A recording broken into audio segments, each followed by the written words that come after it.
Meanwhile, tonight, some Republican leaders are saying the indictments in Fulton County are unjust and set a dangerous precedent. 11 Alive's Doug Richards live in Midtown with a reaction from one of the state's top Republicans. Doug.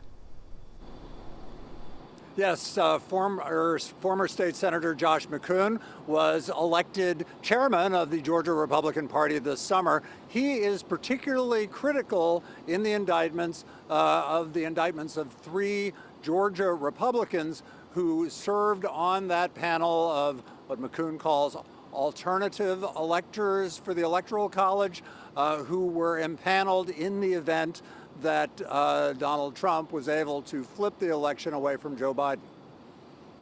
We have a right of free speech and free association in this country, and the idea that we're going to criminalize it is incredibly disturbing. People need to look beyond personalities involved in this. By the time that meeting was held, recounts had been held and the votes had been certified. This was the allegation.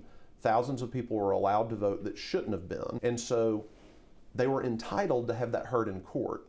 And the court hearing had not been scheduled by December 14th, so the only way to make sure the case wasn't dismissed as moot was for the electors to meet and cast contingent electoral votes, contingent on the success of that election contest. And so that's all that happened here. There was nothing criminal about it. You've contended that that meeting was no secret, but they said that they were conducting an education meeting when they were asked about it. I think that there are certain people who haven't been indicted in this case who may have made that statement. Chairman Schaefer didn't make that statement. Sean Still didn't make that statement. Kathy Latham didn't make that statement. If Democrats had done what President Trump and his backers did in the last election, do you think it might have been viewed as criminal by Republicans?